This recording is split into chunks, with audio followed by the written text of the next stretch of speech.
Hello, आवाज ठीक आ रही है?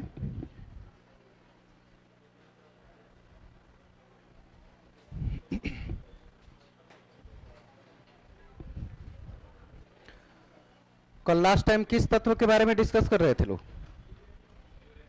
मतलब धातु में ही थे ना, अधातु में तो नहीं आए थे?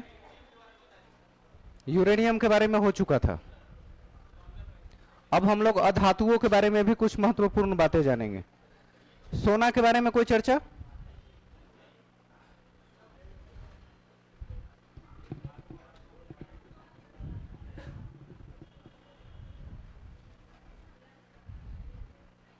चलिए तब एक मेटल और चर्चा कर ही लेते हैं, गोल्ड यानी सोना।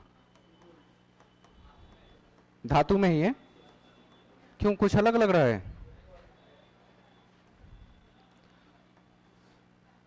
और हम इसका संकेत होता है Au, परमाणु संख्या 79, द्रव्यमान संख्या, द्रव्यमान संख्या कितना होता है? 150 के आसपास होना चाहिए। कितना? 157। ठीक है, तब इसका द्रव्यमान संख्या 157, परमाणु संख्या 79, 197।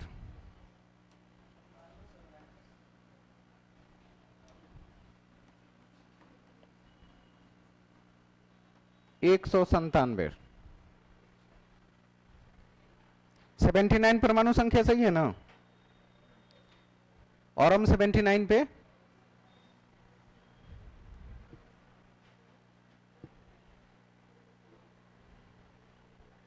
लिखेंगे यह प्रकृति में मुक्त अवस्था में पाई जाती है। कम से कम 1000 बार पूछा गया होगा पूरे इंडिया के अलग अलग एग्जाम में यही एक लाइन।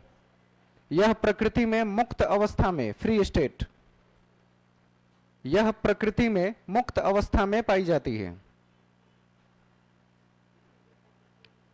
मुक्त अवस्था, फ्री स्टेट में पाई जाती है। नेक्स्ट,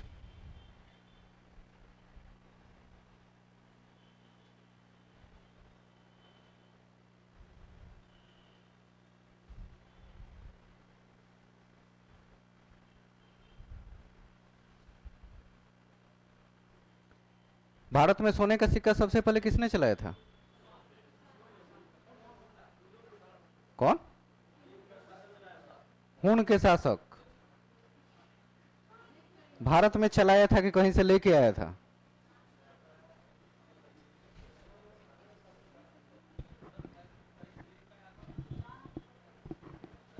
कुषाण।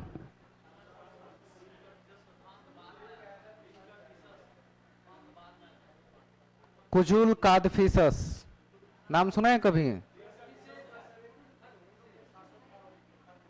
हाँ, सवाल है कि इंडिया वाला तो पता है, वर्ल्ड में सबसे पहली बार कब चला था सोने का सिक्का? 700 BC में। वह देश जिसने सबसे पहली बार चलाया उसका नाम है तुर्की। गोल्ड क्वाइन सबसे पहली बार चलाने का श्रेय तुर्की को जाता है, और उसी से प्रेरित होकर बाकी जितने पश्चिमी देश थे, वेस्टर्न कंट्रीज, कहां जाना? वेस्ट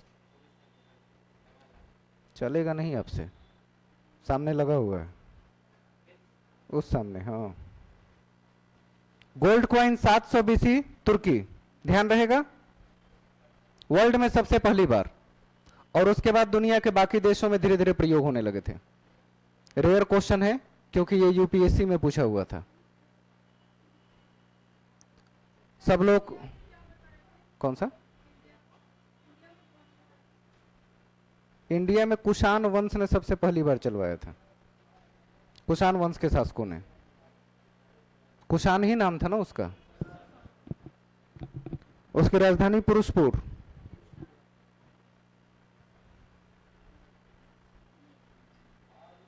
और वो बीसी में नहीं, एडी में चलाया था। एडी मतलब गिनती प्लस में शुरू हो चुकी थी, जीरो के पहले की नहीं थी, तो वो सब एडी में चलाने जाते। ये 700 BC की बात कर रहे हैं, बहुत पुरानी बात। पॉइंट इसमें चेंज करके लिखेंगे, यह नरम, चमकीली और पीली धातु है। यह नरम, चमकीली और पीली धातु है।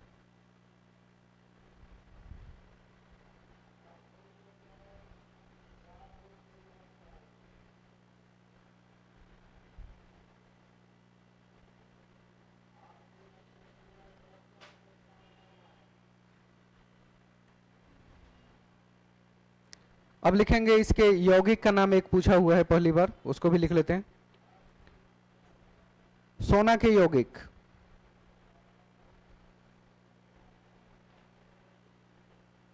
पहला नाम लिखेंगे इसमें पर्पल ऑफ कैल्शियम। सोना का यौगिक है लेकिन नाम क्या है? Purple of calcium. और इसी में सबसे ज्यादा लोग कंफ्यूज हो गए कि ये कैसे हो सकता है कि सोना का कैसे यौगिक कहलाएगा। रेयर क्वेश्चन है, बहुत कम पूछा हुआ है अलग अलग एग्जाम में।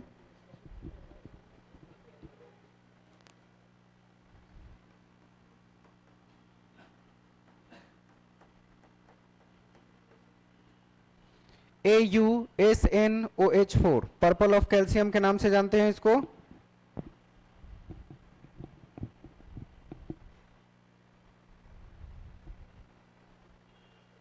लेकिन नाम में थोड़ा सा परिवर्तन है। हम लोग याद रखने के लिए पर्पल ऑफ कैल्शियम कैल्शियम कहते हैं, लेकिन ये एग्जैक्टली कैल्शियम होता नहीं है।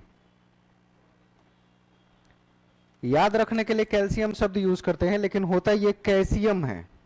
Purple of calcium, calcium.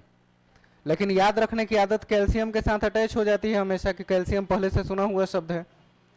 तो इसका नाम होगा पर्पल ऑफ कैल्शियम, कैल्शियम। और थोड़ा सा जल्दी में रट्टा मारने के लिए कैल्शियम के तौर पर सेट करके इसको याद रखा जाता है। हाँ, ऑप्शन में रहता है तो देख के पकड़ में आ जाएगा कि ये होना चाहिए। हाँ, लगता है कि कैल्शियम लिखना चाहिए था, स्पेलिंग मिस्टेक है, ऐसा ही फील होता है। तो पर्पल ऑफ इसको कैल्शियम कहते हैं, कैल्शियम। नेक्स्ट,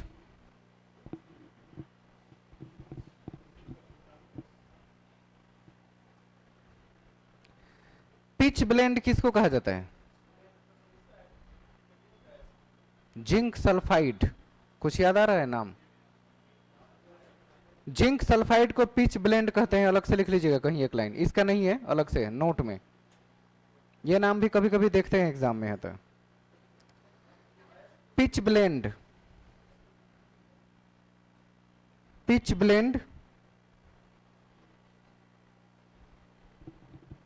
जिंक सल्फाइड को कहा जाता है।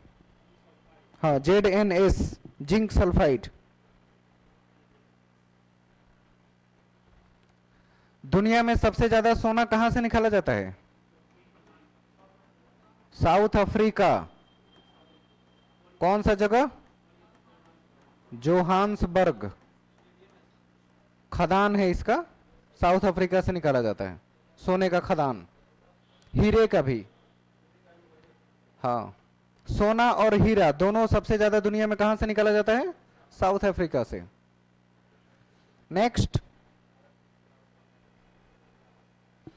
अब जरा सा जिंक के बारे में लिखेंगे, आगे बढ़े ना। जिंक मेटल है कि नॉन मेटल?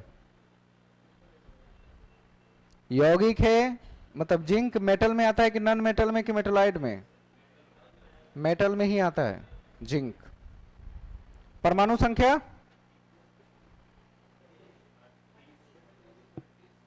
परमाणु संख्या 30, द्रव्यमान संख्या 65। जिंक यानी कि Zn, परमाणु संख्या 30, द्रव्यमान संख्या 64 दशमलव समथिंग होता है, लगभग 65 मान सकते हैं। परमाणु संख्या 30, द्रव्यमान संख्या 65।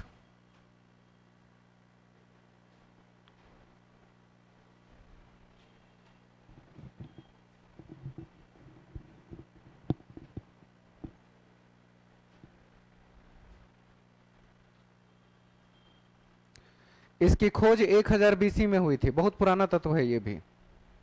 इसकी खोज 1000 BC में हुई थी, 1000 BC। 1000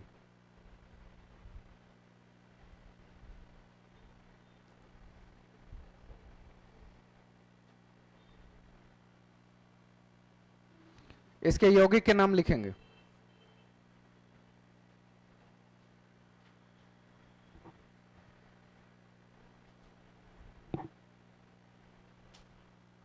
पहला लिखेंगे जिंक सल्फेट ZnSO4। इसको सफेद कशिश के नाम से भी जानते हैं या सफेद थोथा।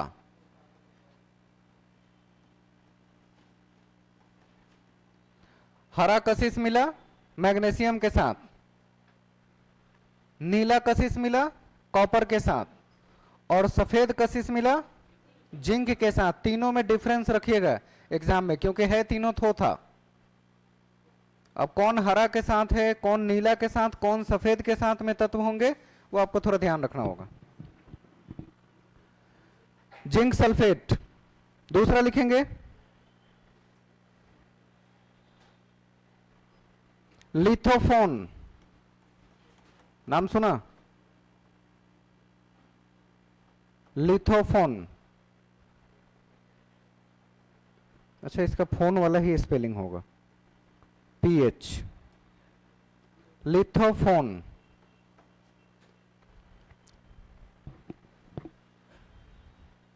इसमें बैरियम सल्फेट और जिंक सल्फाइड दोनों होता है। बैरियम सल्फेट और जिंक सल्फाइड ZnS दोनों के मिश्रण को लिथोफोन कहा जाता है। हाँ, नाम ही है लिथोफोन। इसका प्रयोग रंगाई में करते हैं, रंग बनाने में लिथोफोन का प्रयोग किया जाता है।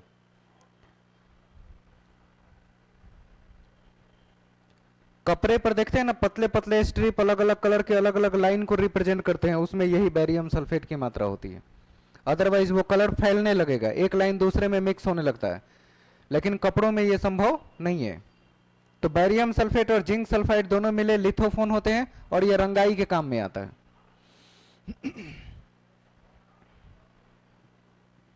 इसके बाद लिखेंगे पारा। पारा माने मरकरी।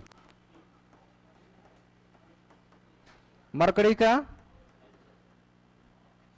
Hg, परमाणु संख्या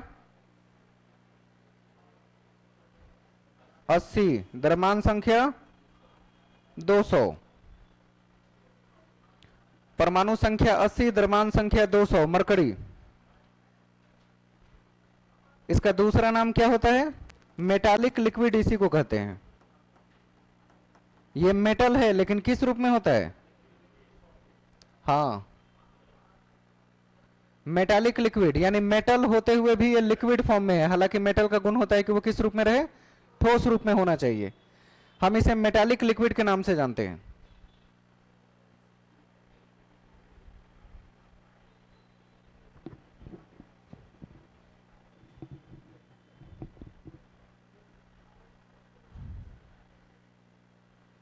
ठीक है, इसका दूसरा नाम लिख लेंगे, इसे क्विक सिल्वर कहा जाता है। हाल फिलहाल में पूछा गया था 68वीं एग्जाम में शायद। इसे क्विक सिल्वर भी कहा जाता है, मरकरी को क्विक सिल्वर।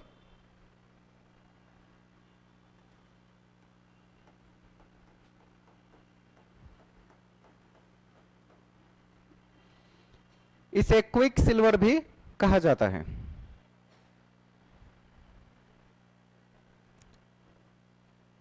लाइन चेंज करके लिखेंगे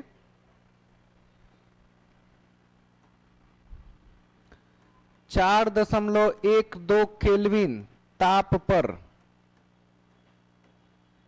4.12 केल्विन ताप पर इसका प्रतिरोध शून्य होता है, जीरो रेजिस्टेंस। 4.12 केल्विन ताप पर इसका प्रतिरोध, इसका मतलब मरकरी का प्रतिरोध कितना होगा? 0। यह क्वेश्चन कई बार अलग अलग एग्जाम में देखा गया कि इसका प्रतिरोध शून्य कब होता है या किस तापमान पर होता है। लाइन चेंज करके लिखेंगे रूम टेम्परेचर, यानी कि वो क्या बोलते हैं, कमरे के तापमान पर यह तरल अवस्था में होती है। कमरे के तापमान पर यह तरल अवस्था में होती है। नेक्स्ट,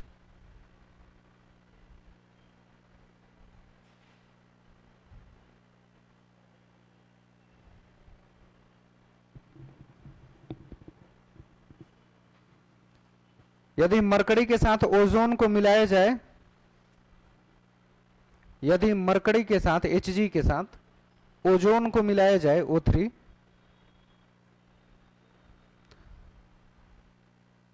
तो यह तरल गुण को खो देता है, लिक्विड फॉर्म खत्म हो जाता है, तो यह तरल गुण को खो देता है।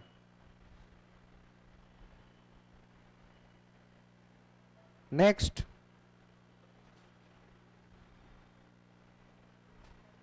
नेक्स्ट पॉइंट, प्लेटिनम को छोड़कर यह सभी धातुओं के साथ मिश्र धातु बनाता है। प्लेटिनम को छोड़कर यह सभी धातुओं के साथ मिश्र धातु यानी एलॉयड बनाता है। किसको छोड़ के? चूंकि प्लेटिनम ऑलरेडी इतना हार्ड होता है, इतना टफ होता है कि उसको मिश्र धातु बनाने की प्रक्रिया में नहीं लाया जाता। अब लिखेंगे पारे का यौगिक, पारे का यौगिक। कल वाला की अपडेट हो गया, ले लिया ना, स्पीड आ गया है। अब कुछ फायदा हुआ इसमें, चल रहा है वो की।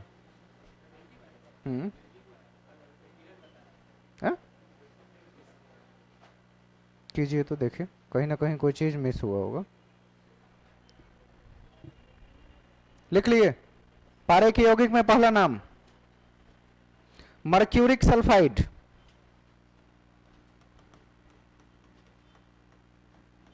Mercuric sulphide. सूत्र क्या होता है? HgS। बगल में लिख लेंगे, इसको भाखरा सिंदूर भी कहते हैं। भाखरा सिंदूर देखे हैं? पाउडर जैसा होता है जिसको नाक से लेके आधा सर तक लगाते हैं लोग। हाँ, पूजा पाठ में देखते हैं ना, यहां से शुरू होता है और यहां तक लगा रहता है, उसको भाखरा सिंदूर कहते हैं। इतना ज्यादा खतरनाक होता है वो कि बताया नहीं जा सकता। उसकी मात्रा जहां पड़ जाए, अगर ज्यादा देर तक रह जाएगा तो वहां का कलर बदल जाता है। अगर मतलब कुछ लोग मांग भी भरते हैं, शादीशुदा लोग, वो वहां व्हाइट कर देता है लगातार लगाते लगाते। तो आजकल उसके फॉर्म में क्या आ गया है? लिक्विड। वो लिपस्टिक की तरह होता है, उसी को हल्का सा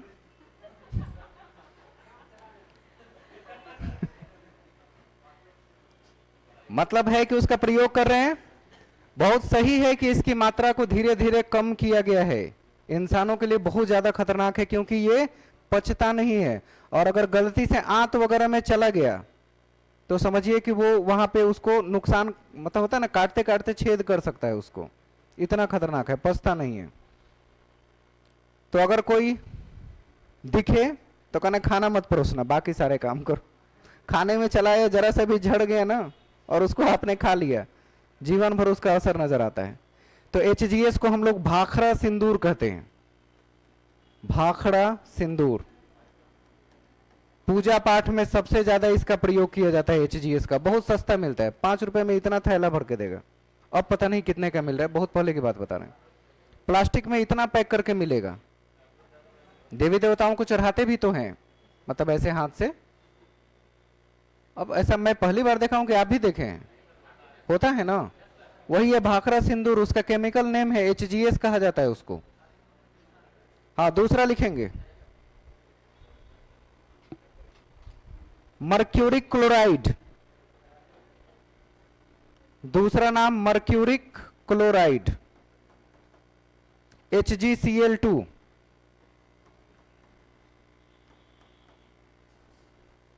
इसको कैलोमल कहा जाता है, नाम सुने हैं? कैलोमल, इसी को कहा जाता है। ये इसका यौगिक है।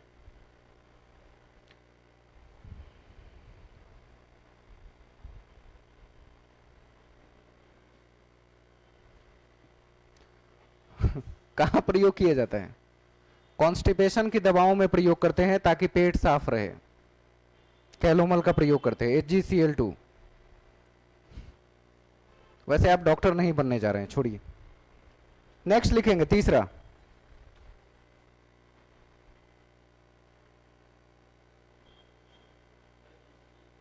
Mercurous chloride. एक और नाम लिखेंगे, मर्क्यूरस, मर्क्यूरिक तो हो गया, mercurous chloride Hg2Cl4, Hg2Cl4 mercurous chloride. बस नाम ही है, इसका कोई अदर नेम के रूप में नहीं जाएंगे। एक और देखेंगे, क्या कहते हैं उसको,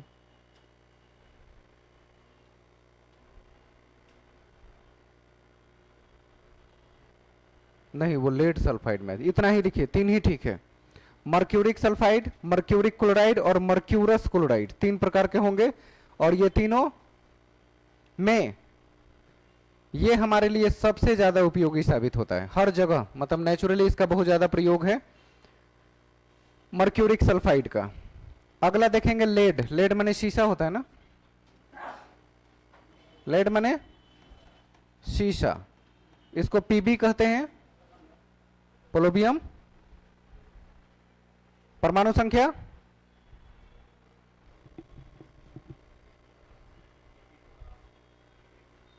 82, बाकी दूसरा वाला 200 के पार होगा तब, कितना है 207, ठीक है।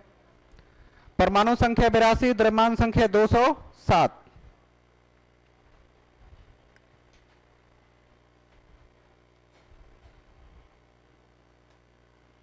लिखेंगे यह एक मुलायम सफेद धातु है, यह एक मुलायम सफेद धातु है,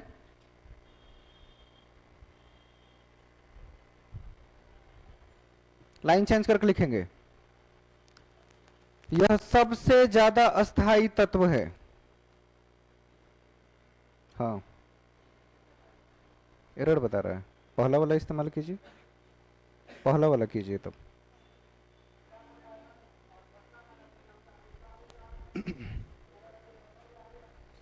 बाकी दोनों डाल दीजिए, कोई ना कोई एक ले लेगा ऊपर नीचे।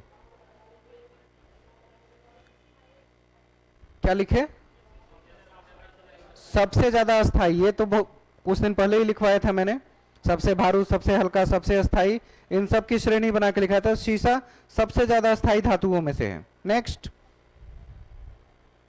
यह पी ब्लॉक का एलिमेंट है, यह पी ब्लॉक का एलिमेंट है। हाँ ये वाला,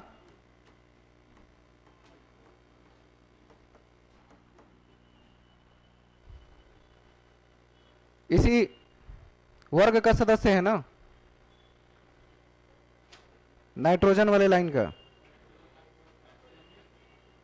अच्छा हम बता किसके बारे में रहे थे, ओ तो ये काहे के लिए लिखे हम,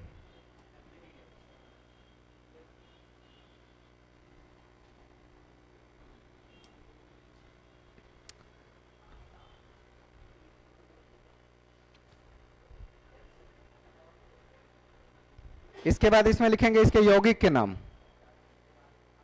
लेड के यौगिक,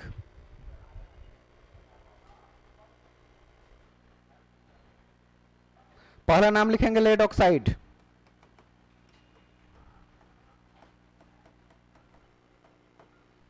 या इसे लेथार्ज के नाम से भी जानते हैं। लिथार्ज सुने हैं,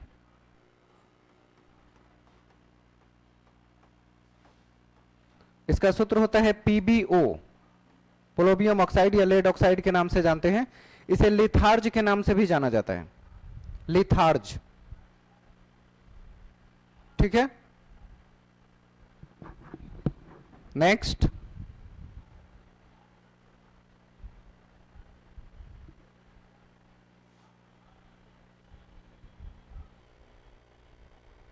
लाल सिंदूर किसका नाम है,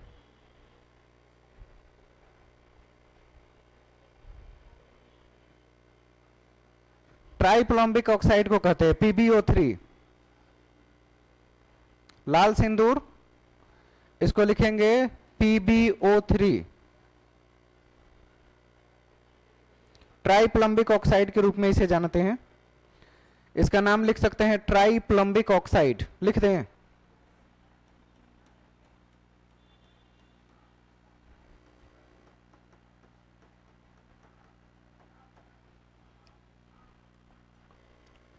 नेक्स्ट,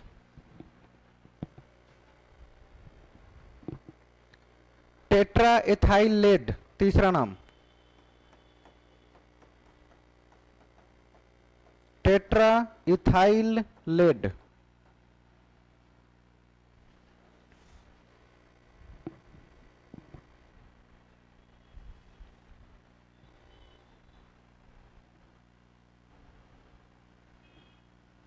इसका सूत्र होगा Pb, इथाइल का C2H5,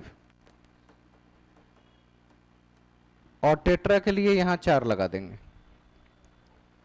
टेट्रा एथाइल लेड का सूत्र हो जाएगा Pb C2H5, इसका टेट्रा के लिए 4 यूज करेंगे ब्रैकेट में, इसका नाम हो जाएगा टेट्रा एथाइल लेड। ये सब इसके यौगिक के नाम हैं।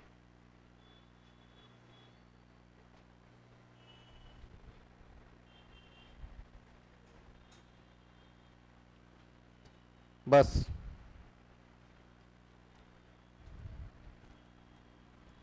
अब हम लोग अब से जानेंगे नॉन मेटल और इसकी विशेषताएं क्या क्या है। नॉन मेटल यानी अधातु।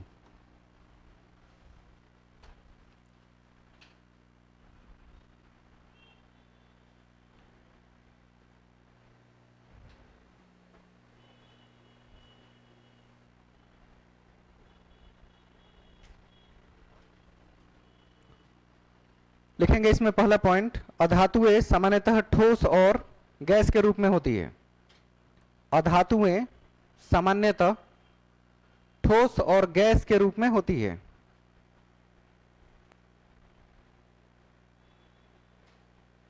ठोस और गैस के रूप में होती है।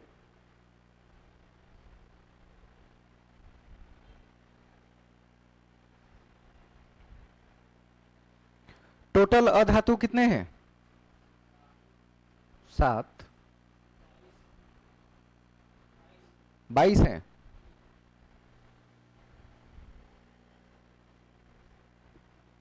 पक्का है? कुल अधातु 22 हैं। सही जवाब है ये। हम कंफर्मेशन के लिए पूछ रहे थे कि 22 ही है ना। जवाब बिल्कुल सही है कि टोटल 22 हैं। उसमें 10 ठोस हैं, 11 गैस हैं और 1 द्रव के रूप में है जिसका नाम है ब्रोमीन। यह एकमात्र अधातु है जो द्रवित अवस्था में होता है। टोटल काउंटिंग कितने हुए? तो अधातु कुल कितने होंगे यह भी ध्यान रखिएगा। कुल मिला के अधातु 22 हैं। लाइन चेंज करके लिखेंगे, ये विभिन्न रंग दर्शाते हैं, सब अलग अलग कलर के होते हैं।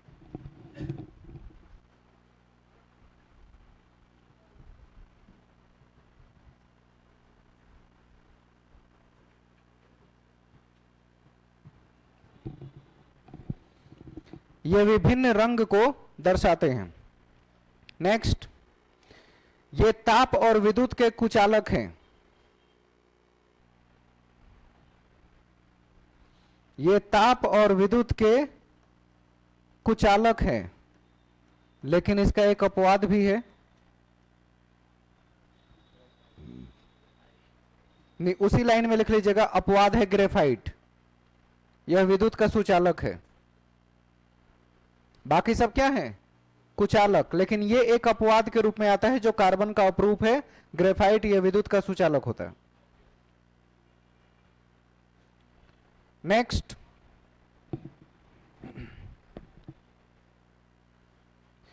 इनमें चमक नहीं होती अधातु में, लेकिन इसका भी अपवाद है। इसका अपवाद है आयोडीन, चमकीली होती है। इनमें चमक नहीं होती, लेकिन अपवाद के रूप में आयोडीन है जिसमें चमक होती है।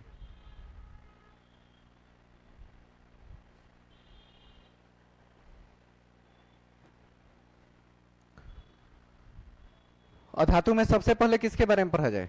हाइड्रोजन। अस्थिर तत्व जिसका कुछ अता पता नहीं, लेकिन अधातु के रूप में अभी काउंट किए जा रहे हैं। आयोडीन को आई कहा जाता है। बेचारा या आवारा तत्व। बेचारा इसलिए कि स्थान निर्धारित नहीं है, आवारा इसलिए कहीं जा सकता है। लिख लीजिएगा। सबसे पहले अधातु में चर्चा हाइड्रोजन।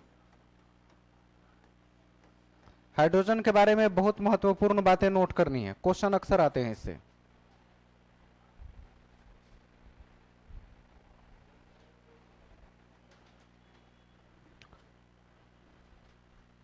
हाइड्रोजन की परमाणु संख्या 1, द्रव्यमान संख्या 2। ऐसे ही लिख लीजिए। इसे आवारा और बेचारा तत्व कहते हैं। नाम ही है, ऐसे सवाल आते हैं इसी नाम से कि आवर्त सारणी में किस तत्व को आवारा तत्व कहते हैं या बेचारा तत्व कहते हैं। इसे आवारा या बेचारा तत्व कहा जाता है। दूसरा पॉइंट, इसे भविष्य का ईंधन कहते हैं। इसे भविष्य का ईंधन कहते हैं। ईंधन यानी फ्यूल, फ्यूचर फ्यूल। इसे भविष्य का ईंधन कहते हैं।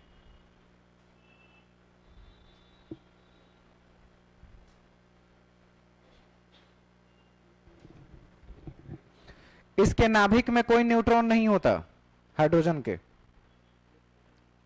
इस लिखेंगे इसके नाभिक में कोई न्यूट्रॉन नहीं होता, बाकी सबके नाभिक में न्यूट्रॉन होते हैं। इसके नाभिक में न्यूक्लियस में कोई न्यूट्रॉन नहीं होता।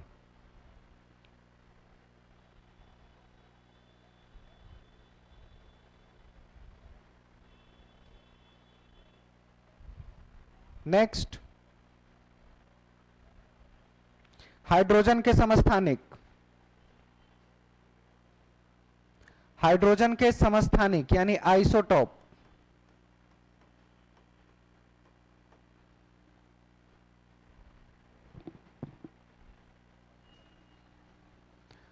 एक नाम आता है हाइड्रोजन 1 फिर हाइड्रोजन 1 2 और एक होता है हाइड्रोजन 1 3।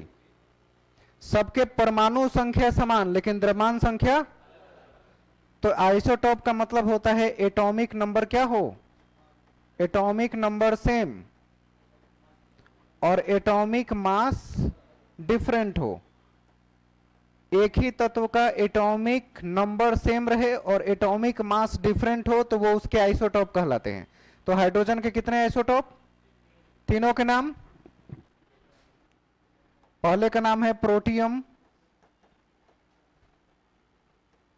ड्यूटेरियम और तीसरे का नाम है ट्राइटियम। ये हुए हाइड्रोजन के 3 समस्थानिक, प्रोटियम, ड्यूटेरियम और ट्राइटियम।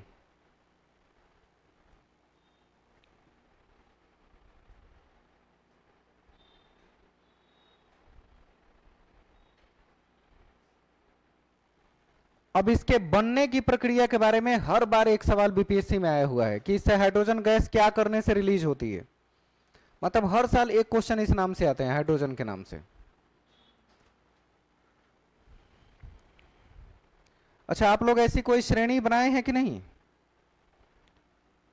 कि जिसमें पता चल सके सब्जेक्ट वाइज कि आज तक बीपीएससी में किस सब्जेक्ट में क्या क्या क्वेश्चन अब तक पूछा जा चुका है सब्जेक्ट वाइज।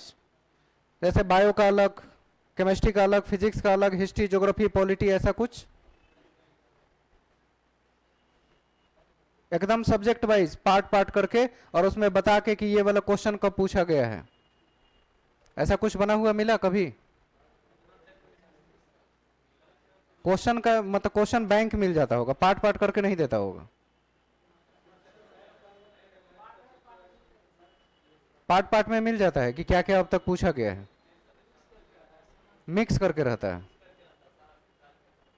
ऐसा कोई किताब है? हम देखना चाहेंगे, किसी के पास ऐसा कोई किताब हो तो मुझे दिखाइएगा। उसमें सब्जेक्ट वाइज दिया रहता है कि ये वन लाइनर बना के, उसको जरूर देखिएगा क्योंकि बीपीएससी का एग्जाम देने जा रहे हैं तो आपको क्वेश्चन पता होना चाहिए किस किस टाइप का क्वेश्चन आ रहा है किस सब्जेक्ट में, वो आपको ज्यादा फायदा करेगा। अगर सब्जेक्ट वाइज अभी तक आपने कोई सेट नहीं बनाया हो तो उसको जरूर देखिएगा एक बार, जिसमें अलग अलग एग्जाम्स में बिहार में बीपीएससी में किस किस तरह के सवाल पूछे गए हैं। घटना चक्र बता रहे थे, अगर मिल जाए तो। एनसीईआरटी सार संग्रह दूसरी चीज है, वो अलग है। अगर ऐसा कुछ मिले तो मुझे बताइएगा 1-2 दिन में, या दिखाइएगा। हाइड्रोजन के बारे में 2-3 पॉइंट नोट करेंगे और जो जरूरी है। क्या बता रहे थे अभी? हाइड्रोजन के बनने की प्रक्रिया, ऐसा एक पॉइंट दे दीजिए चूंकि क्वेश्चन उससे रेगुलर आते हैं। हाइड्रोजन के बनने की प्रक्रिया।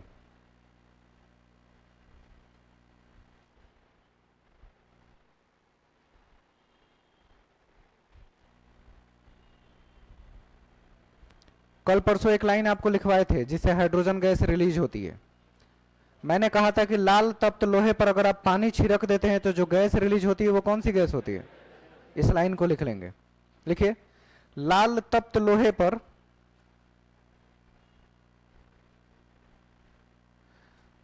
पानी छिड़कने से जो भाप निकलता है, लाल तप्त लोहे पर पानी छिड़कने से जो भाप निकलता है उससे हाइड्रोजन गैस प्राप्त होती है।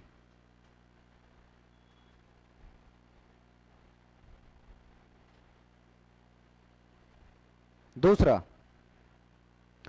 हाइड्रोलिथ की जल से प्रक्रिया के बाद, हाइड्रोलिथ बोर्ड पे लिख दिए हैं, हाइड्रोलिथ की जल से प्रक्रिया के बाद, हाइड्रोलिथ की जल से प्रक्रिया के बाद हाइड्रोजन गैस रिलीज होती है। हाइड्रोलिथ की जल से प्रक्रिया के बाद हाइड्रोजन गैस रिलीज होती है।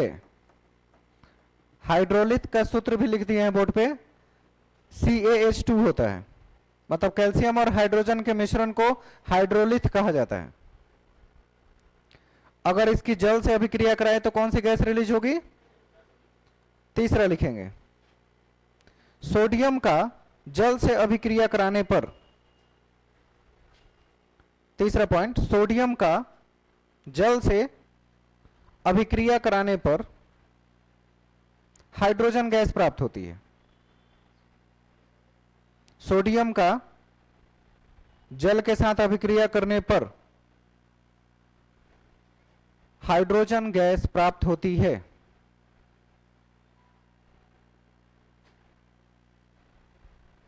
कोई दिक्कत नहीं?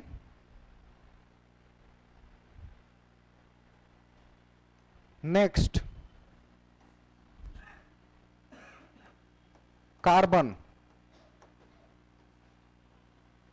कार्बन के लिए संकेत C, कार्बन 6, परमाणु संख्या से 6, द्रव्यमान संख्या 12। कार्बन 6-12 के नाम से इसे जानते हैं।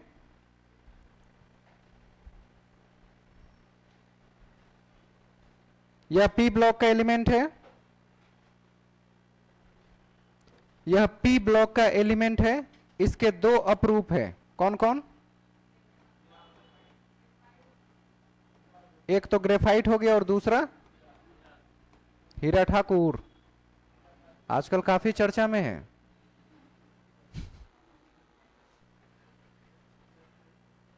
आधे से ज्यादा लोग तो डर गए हैं कि हम ना पढ़ाएंगे अब।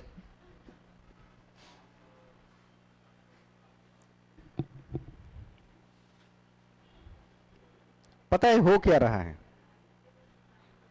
इसका 2 एंगल सोचिएगा। एक तो कहानी हस्बैंड वाइफ की चल रही है आजकल, और ये इसलिए चल रही है कि इस पर कोई चर्चा ना कर सके।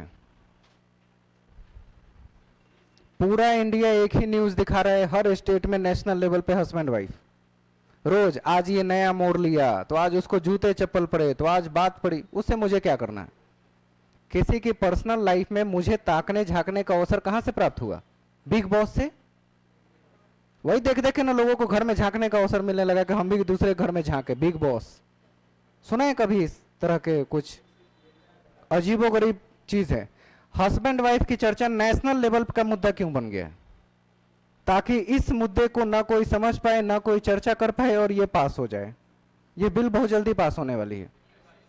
UCC, uniform civil code, article 44, मतलब जो आप अभी एससी एसटी कैटेगरी भर रहे हैं ना, ये आते ही समाप्त हो जाएगा उसी वक्त, एक ही दिन में खत्म। One nation one category and one religion पर आ जाएंगे हम लोग फिर। तो ये पास होने को लेकर है कि जो लोग जिस समुदाय को रिप्रेजेंट कर रहे हैं पीछे समुदाय को, वो फिर पूरी बुरी तरह फिर से फंस जाएंगे, उनका कुछ नहीं हो पाएगा। और इसी को ना खत्म करने के लिए संविधान में बहुत सी बातें लिखी गई है कि ये खत्म ना हो, और खत्म हो जाएगी चूंकि ये मुद्दा चल रहा है ना अभी। आएगा आएगा, करंट अफेयर में भी आएगा। करंट अफेयर में क्वेश्चन पूछा जाएगा कि उस पत्नी का नाम क्या था जिसने चंद्रगुप्त मौर्य के नाम को भी खराब कर दिया। ये किसी की पर्सनल लाइफ है, उसकी जो मर्जी आए करे। लेकिन सबसे बड़ा पागल उसका हस्बैंड था कि वो मार्केट में आ गया, घर की बातें घर तक सीमित रखता, बात करता। माइक पर आके कौन बोलता है कि ये ऐसा कर रहा है, वो वैसा कर रहा है, ऐसा हो गया वैसा हो गया। ठीक ही सफाई कर्मी के लायक है वो, उससे ज्यादा ऊपर के जॉब के लिए नहीं है। नहीं, सच्चाई है, जब उसमें इतनी समझ नहीं है कि बैठ के बात करना चाहिए पारिवारिक मामलों पर, तो सही में सफाई कर्मी है। कोशिश वो अपने लिए कर रहा है, सामने वाले की खुशी के लिए थोड़ी कर रहा है। वो तो सोच रहा है कि जिंदगी भर सफाई कर्मी रहेंगे, हमको भी तो कुछ अच्छा मिलना चाहिए। ऐसा नहीं हो, लाइफ सबकी है, पर्सनल है। आर्टिकल 21 कहता है आप अपनी स्वतंत्रता के साथ अपना जीवन गुजारिए, किसी पर दबाव क्यों। बहुत प्रॉब्लम है तो एक दूसरे से अलग हो जाए, तलाक की भी व्यवस्था है। नेशनल मुद्दा बना दिए हैं इसको लोग बेमतलब का। बहुत मुस्कुरा रहे हैं आप लोग भी, क्या बात है। हा? इसको एनालाइज करने की जरूरत है कि ऐसा क्यों हो रहा है। ठीक है, वो कोई मुद्दा नहीं है जिसकी चर्चा हम लोग करें। कार्बन के दो अप्रूप लिखे आपने, हीरा और ग्रेफाइट। नेक्स्ट, कार्बन के समस्थानिक आइसोटॉप्स ऑफ कार्बन। एक होता है कार्बन 612, एक कार्बन 613 होता है, और एक कार्बन 614।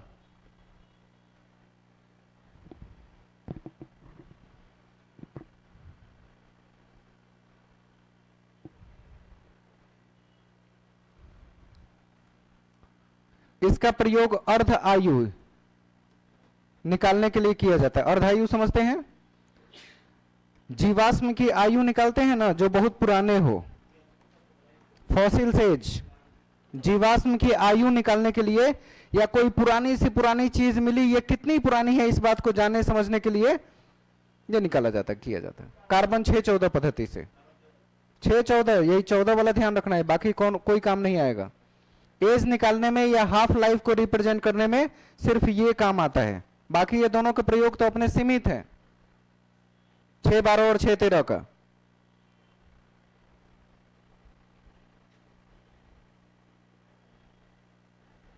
Next,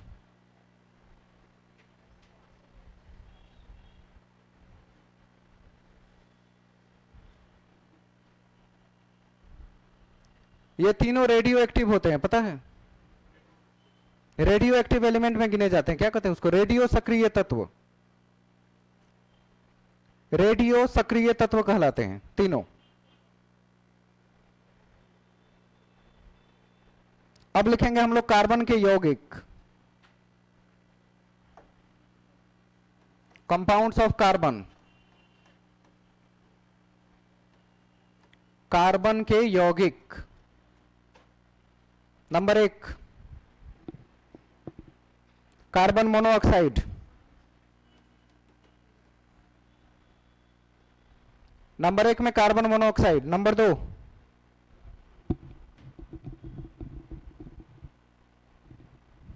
carbon dioxide.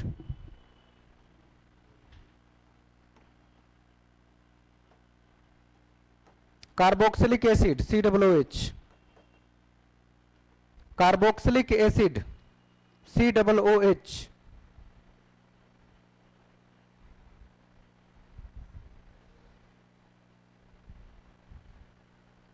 अच्छा, हीरा किस पत्थर से प्राप्त किया जाता है जो इसका अप्रूप है? हीरा किस पत्थर से प्राप्त किया जाता है?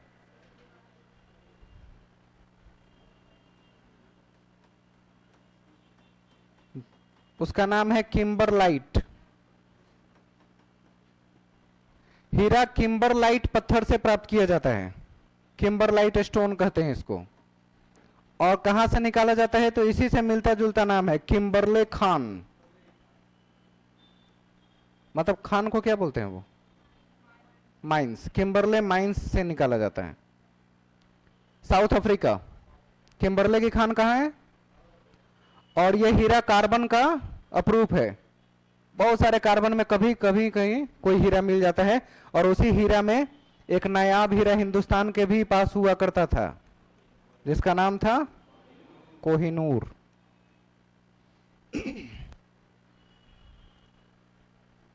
उतने बड़े साइज का हीरा अब तक नहीं मिला है कहीं भी।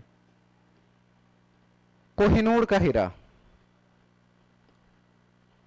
बहुमूल्य भी नहीं कह सकते, उसको अमूल्य कह सकते हैं, जिसका कोई मोल ना लगा सके। नेक्स्ट, कार्बोक्सिलिक एसिड लिख लिए ना, आगे लिखेंगे।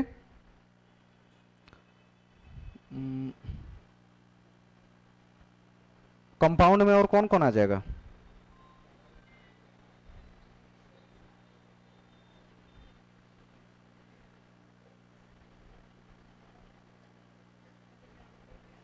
हीरा ग्रेफाइट तो अप्रूव हो गए। चारकोल भी तो आ जाता है कार्बन के कंपाउंड में। चारकोल, चारकोल का सूत्र भी होता है क्या? मत लिखिएगा, डायरेक्ट लिखिए चारकोल। और चारकोल के प्रकार के नाम जानने हैं, चूंकि कौन सा चारकोल में आता है नहीं आता है ये प्रश्न बनते हैं। चारकोल है तो चारकोल के कई सारे प्रकार है, एबीसीडी करके नोट करेंगे। चारकोल में कौन कौन आते हैं? कास्ट, जिसको लकड़ी का कोयला कहते हैं ना, एक कास्ट होता है। दूसरा होता है कोयला, लकड़ी के जलने के बाद जो प्राप्त हो, वो भी चारकोल का ही पार्ट है। कास्ट, कोयला, काजल,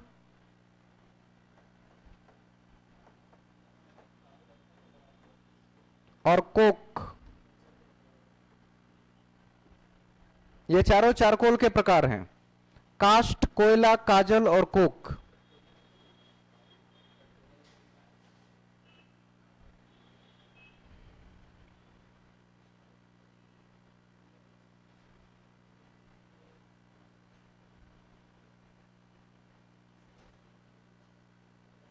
और कुछ खास है इसमें? और कोई नाम छूट रहा है क्या? हीरा ग्रेफाइट के बारे में तो आप समझ ही लिए।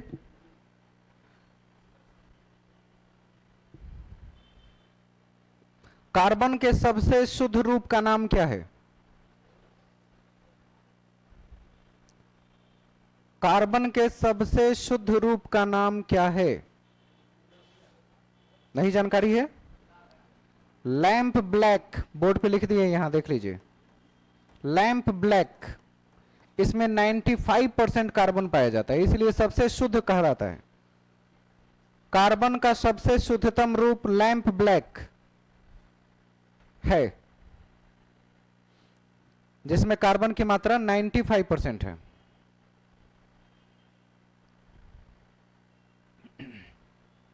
क्लियर? फर्स्ट कार्बनिक कंपाउंड जिसे लेबोरेटरी में तैयार किया गया, लिख लीजिए ऐसा, पहला कार्बनिक कंपाउंड यानी कार्बनिक यौगिक जिसे लेबोरेटरी में तैयार किया गया, CONH2CO, उल्टा लिख दिए, NH2CONH2,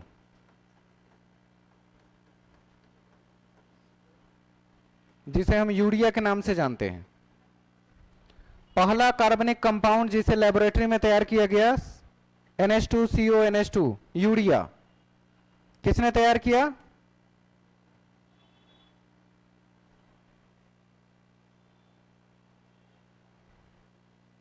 वोहलर, लेवोजियर का शिष्य, जिसे केमिस्ट्री का फादर कहा जाता है, जिसने तैयार किया उसका नाम था वोहलर। और यह शिष्य किसका? लेवोजियर का शिष्य था।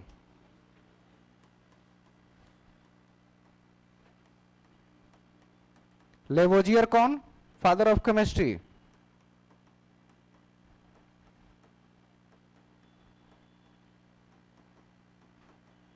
लेवोजियर ने दावा किया था, जो कि फादर ऑफ केमिस्ट्री के नाम से जाने जाते थे, कि कार्बनिक कंपाउंड को कभी किसी लेबोरेटरी में तैयार नहीं कर सकते।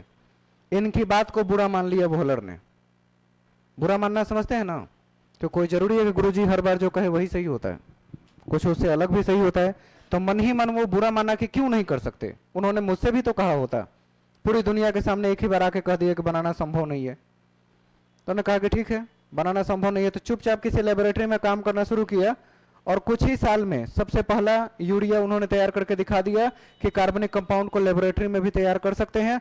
और आज के डेट में लाखों कार्बनिक कंपाउंड्स हैं, थोड़ा सा नहीं, लाखों की संख्या में। पहली बार किसी ने बनाया, संभव हुआ, नहीं बनाता तो संभव नहीं होता। तो साइंस क्या है? साइंस को चैलेंज के रूप में लेने की जरूरत है और रिसर्च करने की। दुनिया में हर चीज पॉसिबल है, बस उसे करने आना चाहिए। तो साइंस में कोई चीज असंभव नहीं है। वक्त लग सकता है, आज नहीं है कल होगा। मेडिकल साइंस में कितनी इलाजें पिछले 6 महीने में नया डेवलप हो चुका है नहीं पता, लेकिन एक आदमी अपनी बीमारी या कमजोरी को मान के घर में बैठ जाए, दोबारा कभी चेक ही कराने ना आए, तो कभी सुधरेगा नहीं। इसलिए मेडिकल वाले लोग कहते हैं कि हर एक 3 महीने या 6 महीना पर आप मिलते रहिए, पता नहीं कब इसकी मार्केट में दवा आ जाए या कब इसका इलाज आ जाए, नहीं पता, अभी रिसर्च चल रहा है। तो आपको अपडेट रहना पड़ता है। वैसे ही है, साइंस में कभी नहीं कह सकते कि ऐसा संभव नहीं है, बल्कि बिल्कुल कहा जाता है कि आने वाले वक्त में यह संभव होगा। आने वाले वक्त में इंसान कम होंगे, रोबोट ज्यादा होंगे, देश दुनिया वही चलाएंगे, राष्ट्रपति प्रधानमंत्री वही होंगे। बात सही है। आने वाले वक्त में कब होंगे नहीं पता, पता नहीं उस वक्त हम लोग रहेंगे भी कि नहीं रहेंगे। तो इसमें और भी बहुत सारे तत्व हैं जिनको एक एक करके धातु में जानेंगे। मुझे लगता है टाइम हो गया है, जीके जीएस का टाइम हो गया अब, मतलब सोशल साइंस का। चले फिर मिलते हैं आपसे अगले क्लास में, फिर डिस्कस करेंगे आगे की चीज। इसको रिवीजन करते चलिएगा।